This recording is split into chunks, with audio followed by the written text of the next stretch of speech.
की पावन गंगा है, आप इसे प्रणाम कीजिए। ठीक है ऋषिराज, जैसी आप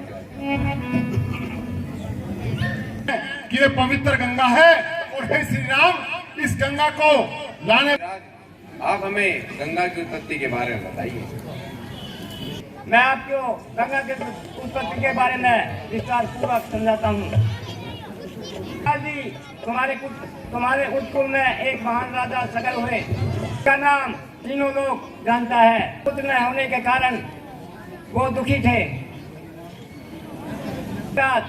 राजा सगर दोनों स्त्रियों को साथ लेकर वनों में चले गए, जहाँ पर भृगु मुनि का आश्रम था।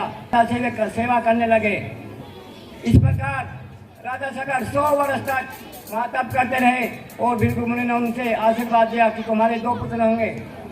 और इससे आगे क्या हुआ, राजा सगर के पुत्र असमान हुए। उन्होंने अंजल ताक कर गंगा की घोर तपस्या की, परंतु वे भी सफल नहीं है। इसके बाद राजा दलीप हुए, उसके बाद वे भी सफल नहीं है। इसके बाद राजा भागीरथ हुए। उन्होंने कहा कि इसकी जलधार को शिव जी महाराज के अतिरिक्त और कोई नहीं रोक सकता। और शिव गंगा जी ने विष्णुलोक में आना तो स्वीकार कर दिया, किंतु कहा कि इसकी एक धारा आकाश में चली गई, जिसका नाम मंदाकिनी हुआ, जिसका नाम प्रभात हुआ। और दूसरी धारा पाताल गई, जिसका नाम मंदाकिनी। और इसी की पवित्र धारा से राजा सगर के पुत्रों का कल्याण हुआ। गंगा को लाने वाले आपके ही कुल में महाराज भागीरथ हुए, उन्हें ही गंगा को लाने का सिखाया जाए।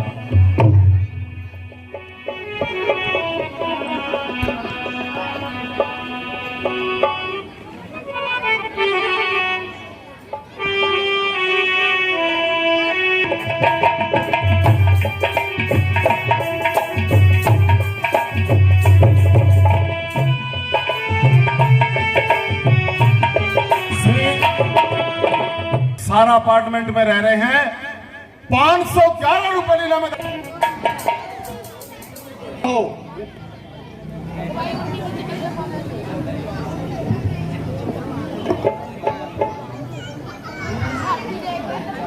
कहिए जाए हैं। जी महाराज। यह है तो हमारे लिए बड़े दानंद जी।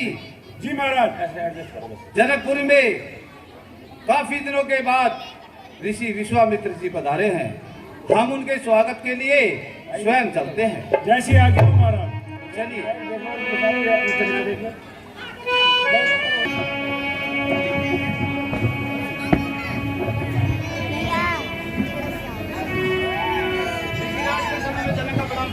यह सचिव हो। खुश रहो। विश्वामित्र नृप भाई देखन बुलवा। राजन, आप अपनी कुशलता के बारे में बताइए, आपका राजपाट कैसे चल रहा है? हे मुनिराज, सब आपकी ही कृपा है प्रभु।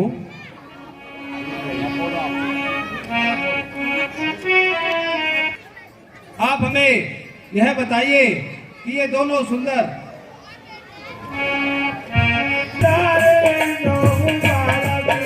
ऋषिराज, ये दोनों सुंदर बालक कौन है? किसके जाए हैं, किसके पुत्र हैं? आप हमें इनके बारे में बताइए। ब्रह्म जो निगम नीति करेगा। ब्रह्मा जी ने नीति कहकर गान किया है, क्या वही दोनों रूप धारण करके आए हैं? सहज विराग रूप बन मोरा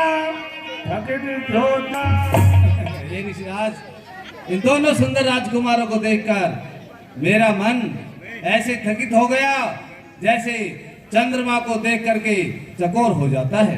ताते प्रभु पूछे। ऋषिराज, मैं आपसे साफ शब्दों में पूछता हूँ, आप मुझसे छुपाव मत कीजिए। मुझे बताइए ये दोनों राजकुमार कौन हैं? इन्हें बरदास गाँव में सो के मन त्यागा रामा। और हे ऋषिराज, ये दोनों सुंदर राजकुमारों को देखकर मेरे मन ने ब्रह्मसुख को भी त्याग दिया है।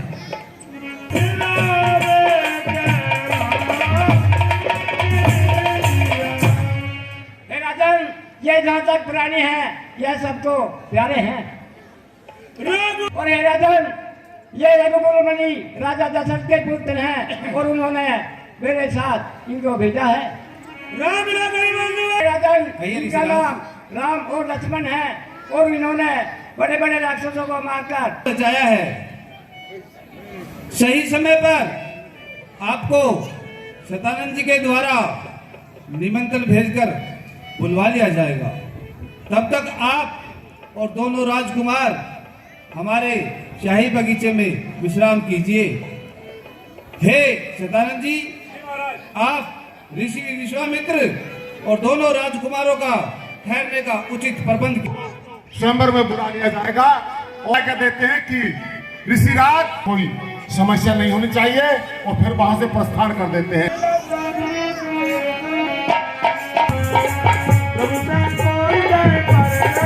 भगवान राम के मन में कुछ राज भैया लक्ष्मण ये नगर देखना चाहते हैं परंतु संकोचवश आपसे कुछ कह नहीं पा रहे। जोरा उरे अनुशासन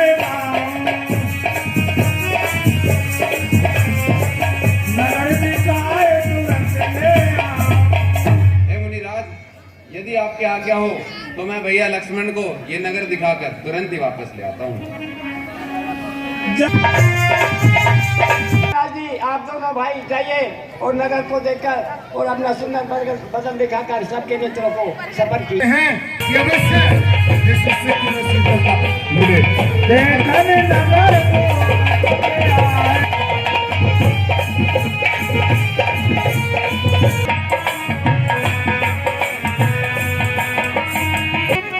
हेलो हेलो हे सखी, देखिए कितना सुंदर मौसम है, कैसे हरियाली लहरा रही है, पक्षी अपनी मधुर मधुर। कल हम देश विदेश बिहार जाएंगे।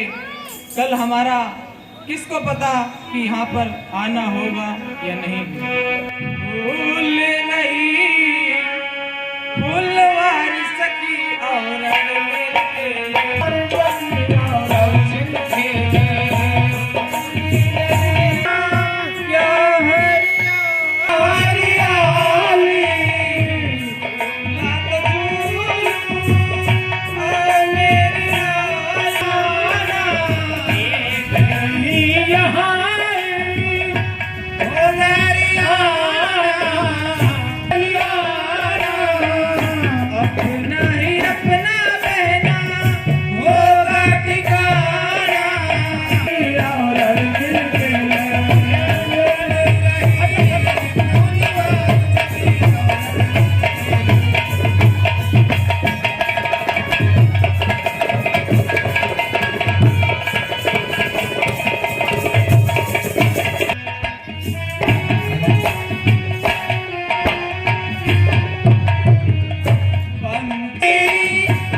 पूजन गौरी सखीले आई। और ये यहाँ गौरी पूजन के लिए आई है और अपने प्रकाश से पूरी फुलवारी प्रकाशित करते हुए घूम रही है। और आप हमारी बात सुनिए, हम आपसे कुछ कहना चाहते हैं।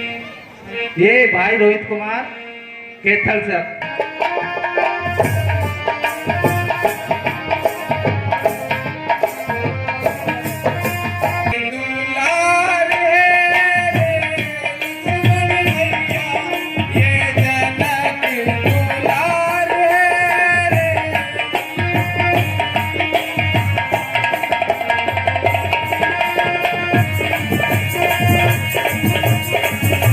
प्यारे तब से ये बाबो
शोभा को देखकर हमारा मन बड़ा ही लुभायमान हो रहा है। पता नहीं इसका कारण तो विधाता ही जानता है। और आप हमारी बात सुनिए। हे भाई चंबा है सारा मुकाम जनकार उठा। ओ कई बारे तरोताजा सारा गुलशन गुलजार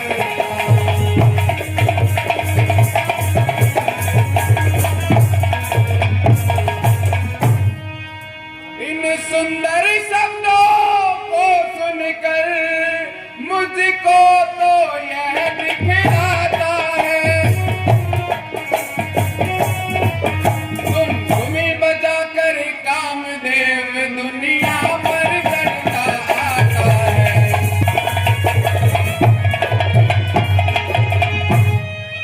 कहते हैं कि हे भैया आज पता नहीं मुझे क्या हो रहा है, मैं तो सपने में भी पराई स्त्री को नहीं देखता हूँ और आज मुझे कुछ लक्षण अच्छे नहीं लगते।